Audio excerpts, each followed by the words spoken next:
Assalamualaikum warahmatullahi wabarakatuh teman-teman. Kembali lagi bersama channel kompeten. Nah, kali ini channel kompeten hadir dengan hal yang berbeda teman-teman, dimana kalau biasanya kita membahas uji kompetensi dan tentang CPNS, kali ini kita ada permintaan khususnya dari teman-teman channel kompeten untuk membahas bagaimana sih terkait dengan KIP kuliah dan beasiswa-beasiswa yang lain gitu. Nah, kesempatan pertama ini memang kita akan membantu teman-teman kita yang sedang membutuhkan informasi terkait dengan bagaimana atau apa saja syarat untuk penerima beasiswa KIP kuliah ya. Sehingga nantinya diharapkan setiap informasi yang diberikan oleh channel kompeten ini bisa memberikan manfaat yang besar untuk teman-teman semua. Baik teman-teman, perlu kita ketahui bahwasannya untuk KIP kuliah ini adalah beasiswa pemerintah yang keluar biasanya itu tiap tahunnya teman-teman. Dan ini bisa diakses di PTN maupun di PTS. Cuma nanti jalurnya berbeda-beda. Nah, perlu kita ketahui teman-teman, untuk anggaran pendidikan dari beasiswa KIP kuliah ini pada tahun 2022 ya, ini pasti mengalami peningkatan dibandingkan dengan anggaran yang dikeluarkan pada tahun 2021 ya. Nah, sumber dananya ini adalah dari APBN ya, dan pastinya teman-teman harus tahu ya, berapa sih postur anggaran pendidikan untuk tahun 2022. Bisa teman-teman lihat di sini, kalau untuk bidik misi ya atau KIP kuliah sebutannya sekarang, ini diprioritaskan atau kuotanya itu mencapai 713,8 ribu mahasiswa teman-teman. Kemudian untuk Kemendikbud Ristek ya, ini diberikan 646.000 mahasiswa. Sedangkan untuk yang kemana teman-teman, ini mencapai 67,8 ribu mahasiswa. Nah, tentu banyak sekali ya teman-teman. Namun kita juga harus tahu ya, syarat sebagai penerima KIP kuliah itu apa sih ya, sehingga tidak semua siswa yang di SMA itu bisa dengan serta-merta bisa lanjut ke KIP kuliah ya, atau mendapatkan beasiswa KIP kuliah pada saat masuk ke perguruan tinggi. Nah teman-teman, mari kita kenali persyaratan KIP kuliah ini satu persatu ya teman-teman. Yang pertama adalah siswa SMA atau sederajat yang lulus atau akan lulus pada tahun berjalan atau telah dinyatakan lulus maksimal sekali itu 2 tahun sebelumnya, serta memiliki NISN, NPSN, dan NIK yang valid. Nah, ini perlu diketahui bahwasannya KIP kuliah ini adalah khusus untuk SMA ya, khusus untuk siswa SMA. Jadi jika misalnya ada pertanyaan, apakah bisa lanjut setelah dari lulus D3, bisa lanjut nggak untuk S1 dengan mendapatkan beasiswa KIP kuliah? Tentu jawabannya tidak ya teman-teman, karena diprioritaskan ini adalah untuk siswa SMA yang lulus pada tahun yang berjalan, katakanlah misalnya seperti tahun 2022 ini teman-teman, atau maksimal 2 tahun sebelumnya. Jadi ya maksimal sekali dia tahun 2020 lah lulusnya.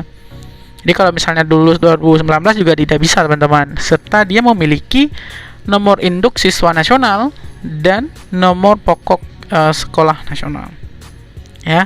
Jadi dan NIK yang valid ya. Ini yang menjadi banyak sekali kasus yang terjadi teman-teman pada siswa-siswa yang mendaftarkan beasiswa KIP kuliah pada kampus-kampus tertentu, sehingga pada saat mendaftar akun saja NISN ya, ada yang tidak valid, kemudian NPSN ada yang tidak valid, serta NIK-nya pun ada yang tidak valid ya, karena biasanya NIK di KK dengan NIK yang diinput di sekolah itu berbeda, sehingga perlu perbaikan yang harus dilakukan baik dari sekolah maupun di kependudukan ya. Tapi biasanya yang di sekolah yang memang harus disesuaikan. Tetapi jika memang itu juga tidak bisa, maka kemungkinan besar ini yang menghambat siswa ini untuk menerima beasiswa KIP kuliah. Nah, pastikan teman-teman, ini adalah lulusan 2022, 2021, dan 2020 yang bisa mendaftar KIP kuliah pada tahun 2022 ya. Ini yang penting sekali, yang pertama yang harus dijalankan oleh teman-teman ya, atau yang perlu diperhatikan teman-teman. Ini yang pertama. Mari kita lanjut untuk poin yang kedua teman-teman. Nah, untuk poin yang kedua teman-teman, memiliki potensi akademik yang baik tetapi memiliki keterbatasan ekonomi yang didukung oleh bukti dokumen yang sah.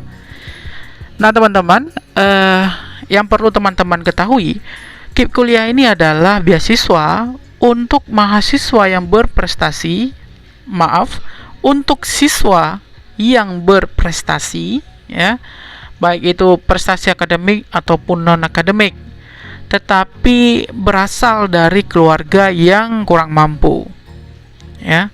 Nah, buktinya yang bisa diperlihatkan itu adalah baik itu surat keterangan miskin yang didapatkan dari kepala desa maupun surat keterangan miskin dari dinas sosial ya, itu buktinya. Nah, jika misalnya memang teman-teman berasal dari keluarga yang tidak mampu, kemudian memiliki potensi akademik yang baik ya, katakanlah misalnya dia memang berprestasi atau punya niat yang kuat untuk melanjutkan ke pendidikan tinggi, maka teman-teman bisa mendapatkan kesempatan untuk bisa melanjutkan kuliah dengan beasiswa KIP kuliah ya. Jadi jika misalnya dulu ya ada yang putus kuliah karena keluarganya tidak mampu ya, katakanlah si siswanya itu berniat sekali dan ingin sekali untuk lanjut kuliah, tetapi orang tuanya mengatakan tidak usah kuliah karena kita berasal dari keluarga kurang mampu ya. Nah, untuk tahun-tahun sekarang ini yang seperti itu dinyatakan tidak ada lagi ya. Makanya ini adalah bantuan yang sangat besar dari pemerintah ya, sehingga yang dulu putus sekolah karena keterbatasan ekonomi sekarang bisa diakses dengan beasiswa penuh gitu ya.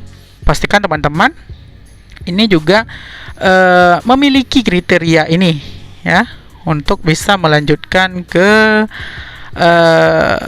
perguruan tinggi yang ingin didaftarkan. Selanjutnya untuk kriteria yang ketiga atau poin yang ketiga, siswa ini adalah lulus seleksi penerimaan mahasiswa baru dan diterima di PTN atau PTS itu pada prodi dengan akreditasi A atau B, dan dimungkinkan dengan pertimbangan tertentu pada prodi dengan akreditasi C ya. Jadi di poin ketiga ini adalah ini lulus ya pada seleksi penerimaan mahasiswa baru, itu baik PTN atau PTS. Biasanya untuk seleksi mahasiswa dengan KIP kuliah ini duluan dilaksanakan pada PTN teman-teman, pada perguruan tinggi negeri ketimbang dengan perguruan tinggi swasta ya. Biasanya di awal tahun itu PTN dulu yang melaksanakan seleksi, kemudian baru dilanjutkan dengan PTS ya di pertengahan tahun. Nah, untuk prodi ya dengan akreditasi A atau B ya, ini baiknya memang diprioritaskan adalah dengan akreditasi A atau B.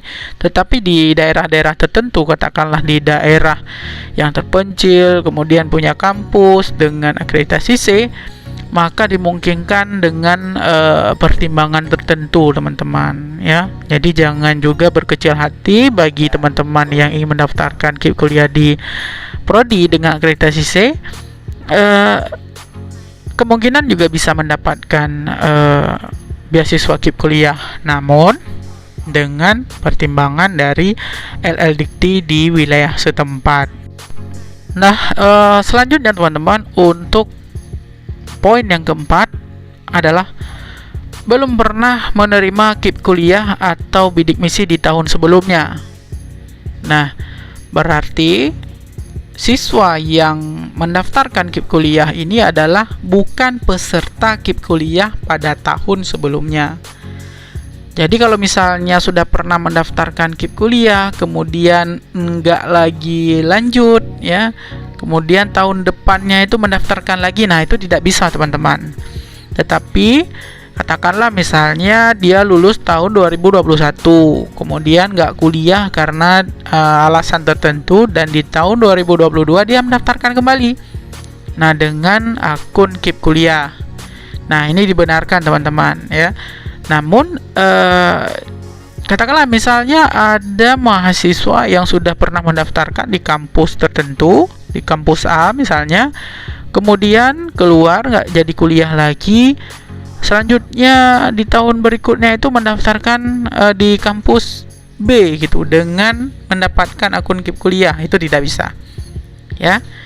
Nah jadi apapun ceritanya, jika memang sudah pernah mendapatkan KIP kuliah atau peserta bidik misi di tahun sebelumnya, ini tidak bisa mendaftarkan KIP kuliah lagi di tahun berikutnya.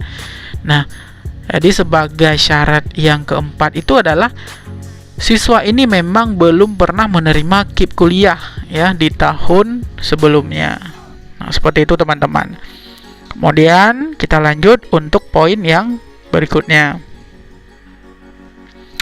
Nah teman-teman, ini yang paling penting teman-teman, yang perlu diperhatikan oleh siswa-siswi yang ingin mendaftarkan diri untuk menjadi peserta KIP kuliah ya, atau penerima beasiswa KIP kuliah.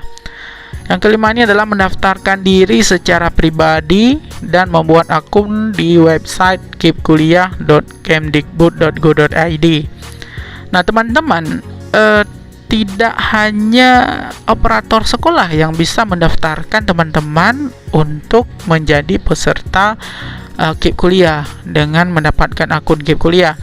Tetapi teman-teman, jika misalnya teman-teman ingin mendaftarkan diri, itu juga bisa dilakukan secara pribadi atau bisa dilakukan sendiri teman-teman. Caranya adalah coba buka laptop ya, kemudian search di Google di website kipkuliah.kemdikbud.go.id, kemudian nanti silahkan mendaftar ya. Otomatis NISN, NPSN, dan NIK itu harus disiapkan oleh teman-teman semua. Nah sebenarnya syarat-syarat ini sangat mudah ya teman-teman untuk teman-teman jalankan dan ikuti sesuai dengan prosedur ini. Nah seperti itu ya teman-teman. Mudah-mudahan informasi yang diberikan oleh channel kompeten ini bisa bermanfaat untuk teman-teman yang akan atau berencana untuk melanjutkan ke perguruan tinggi dengan status beasiswa KIP kuliah. Oke teman-teman, itulah 5 syarat yang perlu teman-teman ketahui. Jangan lupa subscribe, like, dan komen channel kompeten, dan dukung terus channel kompeten untuk video-video selanjutnya. Jika ada saran ataupun kritikan, tinggalkan saja di kolom komentar teman-teman. Baik teman-teman, itu saja dari saya. Kami akhiri, wabillahi taufiq wal hidayah. Assalamualaikum warahmatullahi wabarakatuh.